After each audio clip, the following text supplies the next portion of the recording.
तो भैया खुलना ही चाहिए। अच्छा, मारे वर्गा बूढ़ा ठड्डा जे बीमार मर्द से ले जाना है तो किंदा ले दे। अच्छा, मन तो खुलना मीठ फायदो है, खोलने में फायदा है। हाँ। प्रधान जी, मैं तो एक बात कहना चाहता हूँ विधायक साहब से, अगर इतना ही कर दिया भैया, भारत पाकिस्तान आ रहा बॉर्डर बनाना है इसने, तो ये कॉलेज ITI पॉलिटेक्निकल है, इस साइड जो भी संस्थान है वो भी पहाड़ी के परली साइड ले जो, सारा सिस्टम अलग हो जाएगा। दूसरी ओर इस साइड में गरीब तबका रहता है, गरीब तबका रहता है। अगर रात को किसी की कोई तकलीफ हो जाती है, कोई औरत की डिलीवरी की कोई और समस्या हो जाती है, तो उसको ले जाने के लिए सभी के पास तो व्हीकल नहीं है, हर आदमी के पास तो गाड़ी नहीं है, किसी के पास साइकिल है, कोई कैसे है, तो यहाँ से तो साइकिल टिपा के ले जाएगा। अगर उसको गाड़ी लानी पड़ी वो ले जाएगा, गाड़ी लाएगा, इतने में तो उसके काम हो जाएगा। थोड़े दिन बाद में इलेक्शन है, जनता जरूर सबक सिखाएगी। और किसी को ये भ्रम हो भी ये थोड़े से लोग हैं, तो थोड़े से लोग यहाँ जो दोनों तरफ के लोग हैं वो इसी का इंतजार कर रहे हैं भी अगर ये काम सरकार नहीं करती तो चुनाव में सबक जरूर सिखाएंगे उनको। नमस्कार, मैं आपका दोस्त राहुल हिंदुस्तानी। फिलहाल मंडी आदमपुर की बात करूं, सबसे बड़ी समस्या C113 फाटक के ऊपर धरना लगा हुआ है। काफी लंबे समय से धरना चल रहा है, मोस्टली 15 दिन हो चुके हैं, मगर यहाँ इनकी सुध-बुध लेने के लिए फिलहाल कोई नेता नहीं पहुंचा। एक बात कही जाती है, वोट आ चुके हैं, 1 महीना 1.5 महीना बाकी रहा है, मगर जो फाटक की समस्या है, जवाहर नगर को अलग कर दिया गया और मंडी आदमपुर को अलग कर दिया गया। आखिर इनका क्या कुछ कारण है, मामला क्या कुछ है? ये लोग धरने पे बैठे हैं, रोजाना आके बैठते हैं, सैकड़ों लोग आते हैं, काफी बार मीटिंग की है, ज्ञापन दिया है, मगर अब तक कोई समाधान नहीं निकला। इनसे जानते हैं, अगर इनका कोई समाधान नहीं होता तो ये क्या कुछ एक्शन लेंगे। पहले ये कह रहे थे कि हम लोग वोट नहीं देंगे। क्या वोट नहीं देना सही कारण है, सही फैसला है इनका? आखिर वोट देंगे नहीं देंगे? विधायक साहब वोट मांगने के लिए दर दर घूम रहे हैं, घर घर घूम रहे हैं, चाहे वो कांग्रेस के हो चाहे वो बीजेपी की हो। जहां भी नेता दिखाई देते हैं एक बात कहते हैं, वोट दो काम करवाएंगे। मगर आदमपुर की सबसे बड़ी समस्या यहाँ पर मौजूद है। कॉलेज जाने वाले बच्चे परेशान हैं, ITI जाने वाले बच्चे परेशान हैं, जवाहर नगर के लोग परेशान हैं, आदमपुर के लोग इस साइड नहीं आ पाएंगे। इस फाटक को बंद कर दिया गया तो एक बड़ी समस्या आदमपुर के लिए खड़ी हो जाएगी। आदमपुर को और जवाहर नगर को बांटने की तैयारी सरकार कर रही है, रेलवे कर रही है। मामला क्या कुछ है जानते हैं। राम राम जी। राम राम। क्या कुछ सिस्टम है? कोई नेता आपके पास आया है अभी तक? ना, अभी तक कोई नेता नहीं आया। क्या कहते हैं नेता सर? नेता कुछ नहीं कहते, नेता बार बार घूम रही है, नजदीक नहीं आ रही है आज तक। राम राम जी। राम राम साहब, आपसे पूछूंगा कि आदमपुर में इलेक्शन का समय आ चुका है, सभी नेता आ रहे हैं, चाहे वो कांग्रेस का हो, बीजेपी का हो, नेल्लो का हो, BSP का हो, आपके पास हल्के में तो घूम रहे हैं। हल्के में घूम रहे हैं। वो एक बात कहते हैं विकास पूरा करेंगे। आपके वोट से विकास नहीं होता क्या? नहीं, यहाँ के वोट नहीं, आदमपुर के जो 10-12 हजार 15 हजार वोट है, ये वोट है ही नहीं उनके लिए। वो तो बाहर के वोट है, गाँव के कलेक्ट कर रहे हैं, यहाँ के वोटों की उनको कोई मतलब ही नहीं है। बाकी मैं तो एक बात कहना चाहता हूँ विधायक साहब से, अगर इतना ही कर दिया भैया, भारत पाकिस्तान आ रहा बॉर्डर बनाना है इसने, तो ये कॉलेज ITI पॉलिटेक्निकल है, इस साइड जो भी संस्थान है वो भी पहाड़ी के परली साइड ले जो, सारा सिस्टम अलग हो जाएगा। मान लो एक साइड तो रह जाए सारा सिस्टम है, इधर हमने तो पाकिस्तान आ रहा एरिया दे दिया, बच्चे परेशान ना हो, कोई परेशान ना हो। हम तो होना है वो होना है ही है, बाकी कोई हर एक आदमी आम पब्लिक तो परेशान ना हो ना। भाई यूथ है, इनसे बातचीत करना भाई साहब। आपसे पूछूंगा कि कॉलेज ITI पॉलिटेक काफी इस साइड हैं, जवाहर नगर के लोग दुकानदार हैं, बिजनेस करते हैं, चाहे वो रेडी लगाता हो चाहे वो मजदूर हो। जब ये फाटक बंद हो जाएगा तो लोग क्या करेंगे? फाटक बंद हो जाए मुश्किल तो है ही लोगों के लिए, आवागमन होता है इसी से ज्यादा होता है इस रोड पे। अब वो पुल बन रहे हैं, एक बाईपास पे है, एक इधर है जोड़ोली रोड पे है, वो पुल तो हमारे कोई काम का ही नहीं है। हमारे तो यही है जो मेन फाटक है, यहाँ से कम 1000-1500 आदमियों का आवागमन चलता रहता है डेली। बच्चे भी परेशान होंगे, कॉलेज वाले भी, ITI वाले, पॉलिटेक्निक वाले, सारों के लिए परेशानी है। तो सब फिलहाल इलेक्शन का समय है, नेता घूम रहे हैं, गांव में जाते हैं, हर गांव घर पे जा रहे हैं, बूथ जाते हैं, पर आपके पास क्यों नहीं आते हैं? गए थे जी, कुलदीप के पास है, उन्होंने कहा था कोशिश करेंगे अगर होता हो तो समाधान। 15 दिन तो हो गए। हाँ, 15 दिन हो गए, बाकी आए नहीं अब तक। अच्छा, करवाएंगे तो वही करवाएंगे जी, और तो कुछ करवा नहीं सकते, उनके ही हाथ में है और वही सरकार में। हम तो सरकार है। हाँ, हम तो उनके खिलाफ होंगे, जो होगा रोष प्रदर्शन करेंगे तो उनके खिलाफ करेंगे। भाई और साथी मौजूद था जी। राम राम। राम राम राम। के कुछ मामलो है फाटक कर दे बंद है कर। तो भैया खुलना ही चाहिए। अच्छा मारे वर्गा बूढ़ा ठड्डा जे बीमार मर्द से ले जाने तो किंदा ले दे। अच्छा मान तो खुलना मीठ फायदो है। बोलने में फायदा है। हाँ। प्रधान जी आपसे पूछूंगा, आप लोग तो काफी संघर्ष किया आप लोगों ने, मगर यहाँ विधायक की बात कहते हैं विकास किया है, तो वो कांग्रेस के हो वो कहते विकास करवाएंगे, मगर यह फाटक बंद है साहब। C113 काफी दिनों से फाटक के लिए बैठे हैं, 15 दिन हो चुके, धरना लगा दिया, कहते हैं वोट नहीं देंगे, मगर इनके पास कोई वोट मांगने नहीं आता, इनकी समस्या सुनने नहीं आता, कहते हैं कि करेंगे। कब होगा काम? सबसे पहले तो मैं रिटायरमेंट कर्मचारी संगठन की ओर से मार्शल सुतारदीन, देखो यहाँ 15 दिन से लगातार धरना चल रहे हैं और मांग एक ही है कि अंडरपास होना चाहिए, और आज जरूरत भी है क्योंकि लगभग इस लाइन के इस साइड में हमारा बस स्टैंड है, PWD ऑफिस है, B&R है और सभी दफ्तर लगभग उस साइड में है, धर्मशालाएं हैं, और कोई भी रैली धरना प्रदर्शन होता है तो उस साइड में है, धार्मिक स्थल मंदिर भी उस साइड में है, तो यहाँ हजारों लोगों का आवागमन है और बहुत सारे ITI कॉलेज फार्मेसी भी उस साइड में है, तो लोगों बच्चों को आना जाना बहुत मतलब मुश्किल काम है। रही राजनीतिक पार्टियां अब वोटों के लिए तो घर घर जा करके वोट मांगते हैं, लेकिन यहाँ धरने के ऊपर आज 15 दिन लगातार धरना चल रहा है, कोई भी आकर के मौजूदा जो आज सरकार है, जैसे कुलदीप बिश्नोई के पास गए भी थे साथी, लेकिन यहाँ धरने पे आकर के उन्होंने कोई आश्वासन नहीं दिया। और रही बात विकास की, विकास तो आप देख रहे होंगे 700 करोड़ रुपए आदमपुर में आए हैं और कहाँ कितना विकास हो रहा है वो आप लोगों को पता है, देखने की जरूरत नहीं है। तो मैं तो यही अपील करूंगा आपके पत्रकार को माध्यम से, आप हमारी ये मतलब जो मुसीबत है, समस्या है, इसका आगे। कुलदीप जी राम राम। राम राम भाई साहब। आपसे पूछूंगा, एक तरफ है इलेक्शन का समय आ चुका है, लोग वोट मांगते घूम रहे हैं, आप लोग अंडरपास क्यों कर रहे हैं? इलेक्शन आ चुका है, अगर हमारी मांग नहीं होती तो शायद हम भी वोट मांगने घूमते। कोई कहता है कांग्रेस को दो, कोई कहता है बीजेपी को दो, आप कहते हैं अंडरपास दो। हमारी मांग एक इंसान की नहीं है, ये 40,000 की पॉपुलेशन आबादी जो आदमपुर की है, इसके आसपास के गांव जो मिलाकर है, सबकी एक ही मांग है कि हमें एक विकल्प तो दो। विकल्प ही नहीं है तो उसके बाद समाधान वोट कहाँ है? आप बताओ। कोई मांगने तो आए, पहले हमसे पूछे कि आप वोट का समाधान क्यों नहीं करे, ये क्या बात बोल रहे हो? हम बताएं तो सही कि हमारी मांग पूरी करो। और आप 15 दिन का कह रहे हो, हम 28 तारीख को मिले थे, आज लगभग 25 तारीख हो गई, लगभग 1 महीना हो चुका है। हमने 10 दिन का टाइम मांगा था कि 10 दिन में हम आपको लिखित आश्वासन ला कर देंगे। हम आसानी से धरने पर नहीं बैठे, उसके बाद भी हमने पूछा दोबारा क्या कोई रिजल्ट नहीं है, तब जाके धरने बैठे। आज 15 दिन लगातार हो चुके हैं। इतने दिन धरना था बिल्कुल एक ऐसे कहते हैं कि नॉर्मल तरीके से।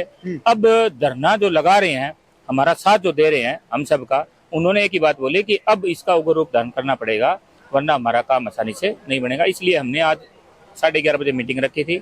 यहाँ लगभग 300 लोग के आसपास यहाँ इकट्ठे हुए थे। उन्होंने यही बात बोला कि हम आपके साथ हैं, तन मन धन से, आप आगे बढ़ो और हमारी मांग पूरी करो। बिल्कुल। तो भाई आपसे पूछूंगा जीत जी, एक्शन क्या लेंगे?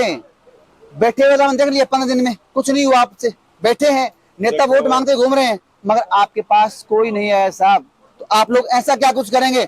नेताओं को मजबूर कैसे करेंगे अपने पास लाने के लिए और अपना अंडरपास बनाने के लिए? देखो 10-15 दिन तो हमें 15वां दिन आज यहाँ बैठे हुए और 5-7 दिन और देख रहे हैं थोड़ा शांति तरीके से। अगर कोई गौर नहीं करता तो चुनावों में सरकार का जरूर विरोध करेंगे और सरकार को सबक सिखाने का काम करेंगे। और इसके अलावा ज्यादातर रेलवे या और ज्यादातर कह रहे भी आदमपुर में आपको 2 ओवरब्रिज बनाकर दे दिए, तो मतलब कितनी क्या जरूरत है। लेकिन दोनों ओवरब्रिज मंडी आदमपुर के दोनों साइड है बाईपास पर, लेकिन जो ज्यादातर आवागमन ये मानो लगभग 3,500-4 हजार बच्चे जो दिल्ली निकलते हैं पॉलिटेक्निक ITI कॉलेज के लिए, वो इस रास्ते का इस्तेमाल करते हैं। और इसके अलावा लगभग 200 दुकानदार जो जवाहर नगर के हैं, उनकी दुकानें सारी पल्ली तरफ है। और उसके अलावा हर इधर जो रहता है और उधर वाले सारे दिन लगभग 3-4 चक्कर दिल्ली के होते ही हैं। और हम तो 5-10 दिन इनको देख रहे हैं और बाकी सबको आना पड़ेगा और यहाँ आना पड़ेगा, क्योंकि अगर नहीं आए तो यहाँ जनता थोड़े दिन बाद में इलेक्शन है, जनता जरूर सबक सिखाएगी। और किसी को ये भ्रम हो भी ये थोड़े से लोग हैं, तो थोड़े से लोग यहाँ जो दोनों तरफ के लोग हैं वो इसी का इंतजार कर रहे हैं भी अगर ये काम सरकार नहीं करती तो चुनाव में सबक जरूर सिखाएंगे उनको। बिल्कुल। एक बात कहते हैं जीत जी, आपकी बार अंडरपास नहीं तो वोट नहीं, ये क्या कुछ मामला है जी? आदमपुर के लोग तो एक बात कहते हैं कि अब की बार इसको जिताना है, चाहे कांग्रेस में हो चाहे बीजेपी में हो, मगर अब की बार आप बात कहते हैं अंडरपास सही है। C-113 फाटक को बंद किया गया तो हम लोग यहाँ अंडरपास चाहते हैं, धरना लगाएंगे। आप लोगों ने कहा था लगा दिया धरना, अब तक सुनवाई क्यों नहीं हुई साहब? सबसे पहले तो मैं आपकी एकता क्रांति के दर्शक जितने भी हैं उनको मैं नमस्कार करता हूं और आपको भी नमस्कार करता हूं, बधाई देता हूं जो आप इस धरना स्थल के ऊपर पहुंचे हैं।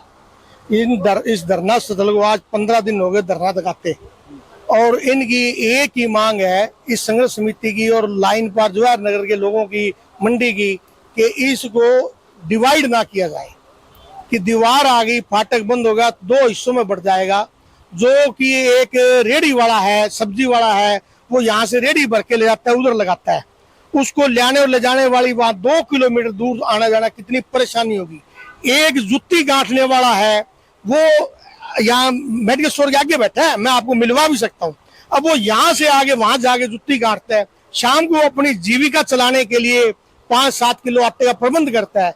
अगर ये फाटक बंद हो गया, आने जाने रास्ता बंद हो गया, तो उसकी जीविका कैसे चलेगी, उसके बच्चे क्या करेंगे? दूसरी तरफ इस साइड में गरीब तबका रहता है, गरीब तबका रहता है। अगर रात को किसी की कोई तकलीफ हो जाती है, कोई औरत की डिलीवरी की कोई और समस्या हो जाती है, तो उसको ले जाने के लिए सभी के पास तो व्हीकल नहीं है, हर आदमी के पास तो गाड़ी नहीं है। किसी के पास साइकिल है, कोई कैसे है, तो यहाँ से तो साइकिल टिपा के ले जाएगा। अगर उसको गाड़ी लानी पड़ी वो ले जाएगा, गाड़ी लाएगा, इतने में तो उसके काम हो जाएगा। तो इसलिए ये अंडरपास होना बहुत जरूरी है, और ये इस संघर्ष समिति का भी फैसला है, लोगों का फैसला है कि अगले हफ्ते हम बाजार से जुलूस निकालेंगे। अगर कोई समाधान हमारे पास नहीं हुआ तो हमारे को पिछले महीने की शायद 28-29 तारीख है, हमें बुलाया गया था, हम उसके अंदर 13 आदमियों हमारा डेलीगेट मिला था। तो हमारे को यह कहा गया था कि आपके जो हम इसका एस्टीमेट बनवा रहे हैं हम, और आपके 2 आदमी साथ में ले लेते हैं और जल्दी एस्टीमेट बनवा देते हैं। लेकिन आज तक उनका तो हमारे पास कोई आदमी आया नहीं जो एस्टीमेट किया, एक कागज लेके भी। तो इसलिए जो है ये फाटक के चक्कर के अंदर हमारे को जो है ये संघर्ष, हमारी खुशी नहीं है। हम यहाँ बैठे अपना घर बार छोड़ के, बीवी बच्चे छोड़ के यहाँ बैठे, हमें वो नहीं है खुशी, लेकिन हमारी समस्या है आम आदमी की, इसलिए हम यहाँ पर बैठे हैं। और कुछ हमारे साथियों ने कहा कि अगर समाधान नहीं तो वोट नहीं देंगे, वोट नहीं करेंगे, तो हम इस चीज के खिलाफ हैं। वोट नहीं, वोट हमारा मौलिक अधिकार है, हमें संविधान के अंदर मौलिक अधिकार मिला है एजुकेशन का, शिक्षा का, और इसका एजुटेशन का, संघर्ष का, धरना जलसा जुलूस, ये हमारा मौलिक अधिकार है। वोट डालना हमारा मौलिक अधिकार है, लेकिन वोट हम सोच समझ के देंगे। जो पार्टी हमारा काम नहीं करती उस पार्टी के लिए वोट नहीं है, सीधी सी बात। शर्मा जी नमस्कार। नमस्कार सर। आप दुकानदार हैं, आपसे पूछूंगा दुकानदार कितने के परेशान होंगे अगर ये 113C फाटक बंद होता है? कितना का नुकसान होगा दुकानदारों? दुकानदारों का नुकसान सबसे ज्यादा, बहुत ज्यादा नुकसान है, क्योंकि सबसे बड़ी समस्या यह है कि मेरा घर फाटक की साइड है और मुझे दिन में कम से कम 6 से 7 चक्कर लेने के लिए पुल होकर जाना पड़ता है, जो कि 5 मिनट की वजह कम से कम भी 25 से 30 मिनट लगता है। पुल होकर जाते हैं, जाम में फंस जाते हैं।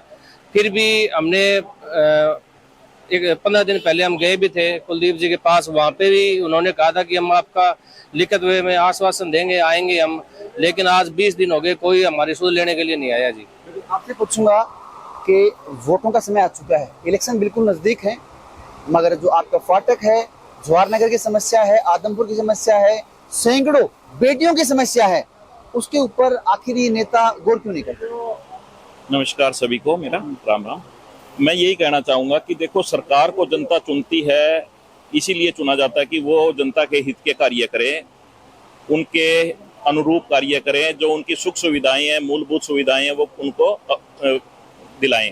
लेकिन अगर सरकार जो हमने बनाई है, जनता ने चुन के उनको भेजा, नुमाइंदा बना के भेजा, आज अगर वो हमारी सुनवाई नहीं कर रहे, आज हमारे हित के कार्य नहीं कर रहे, आज अगर हमारी सुख सुविधा को नहीं देख रहे, अगर ये अंडरपास या फाटक नहीं बनता, कुछ भी नहीं होता, तो कम से कम 4 किलोमीटर का एक राउंड लगा के हमें आना पड़ता है इधर। तो वो सब आम जनता के लिए कितना तकलीफ हो जाएगी। तो अगर वो आज ये ऐसा कुछ नहीं कर रहे हैं तो फिर जनता भी परिवर्तन कर देगी। हाँ बिल्कुल। तो सरकार कितने टाइम के लिए, हर 5 साल में इलेक्शन आता है, और अभी हमारा जो धरना चल रहा है मौके पे इलेक्शन है, और इसका रिजल्ट तो अभी तुरंत ही मिल जाएगा सरकार को। तो हम सब संघर्ष समिति के साथ हैं, पूरी आदमपुर की जनता साथ है। और आने वाले जो नेक्स्ट संडे को हमने जो एक जुलूस या एक हमारा प्रदर्शन रखा है शांति प्रिय, उसके अंदर आसपास के सभी गांवों के जितने भी संस्थाएं हैं, सरपंच है, वहाँ के गणमान्य व्यक्ति हैं, सबसे हमने संपर्क साध लिया है।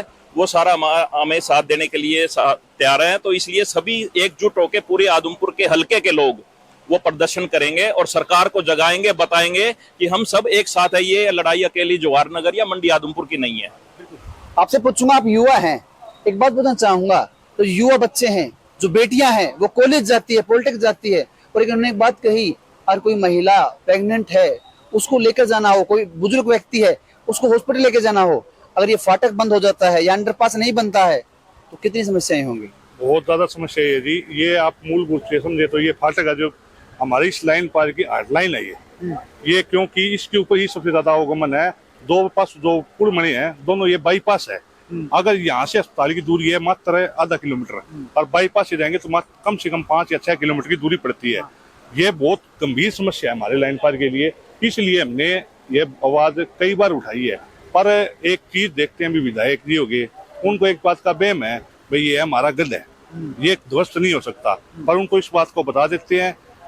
कोई भी विधायक बनता है वो जनता के हित के कार्य के लिए बनता है, पर हमारे अगर कार्य नहीं होंगे तो यह गढ़ ध्वस्त होगा। इस बार ये हम पूर्णतः हम विरोध करेंगे। अगर ये हमारा काम नहीं हुआ तो इस बार उनको रिजल्ट मिल जाएगा, ये हमारा पूर्णतः विरोध है। पहले सभी भाई राम, ठीक है। तो अभी जो मांग उठा रखी है संघर्ष समिति, बात एकदम जायज है। देखो लग रही अभी कोई गरीब हूँ लेके, चाहे कोई अमीर आदमी हो, कुकर हो जाए, वो सही है, कोई गलत चीज तो कोई कर को राखी जी, ठीक है। दूसरी बात अभी भाई जी बोले संदीप बादू बोले ये कोई वोट को लागे 10,000 हो या 15,000 हो या कोई वोटा कोई गिनती को नहीं। और भाई जी मैं भी एक वर्कर हाँ, आज देखिए अभी 10 या 12,000 85% वोट पोलिंग हुआ है, ठीक है। 60% वोट भव्य जी का जावा है। अपने लीड कितनी रही है? 15-16,000 ये लीड रही है, ठीक है। यह लीड अगर 60% टूटने लगी तो गलत ही बात। अभी इस बेटे कुलदीप जैनी हो गया जी, भव्य जी बेरो जी किंग के वर्कर है, कुकर है, प्रेम किचड़ हो गया जी, ठीक है, गवर्नमेंट है, संदीप बादू हो गया जी, ठीक है। मतलब इनने 99% मांगे वर्कर बैठे है। तो फिर काला झंडा आप एरिया में के काम है जी, सीधी सी बात बनाना चाहिए, बहुत गलत बात है यार। एक बार जरूर आनो आने इन प्रोग्राम है तो या कुआ जी अपनी मतलब आजोड़ बिनती है, जरूर आओ थे, 1-2 दिन हम जरूर टाइम निकालो। बात कहते हैं कि आदमपुर के अंदर अगर अब की बार काम नहीं हुआ तो वोट नहीं है साहब, कितना ही कुछ कर लें, विधायक वो बनेगा जो आदमपुर का काम करेगा। मैं आपका दोस्त राहुल हिंदुस्तानी, हल्का आदमपुर से।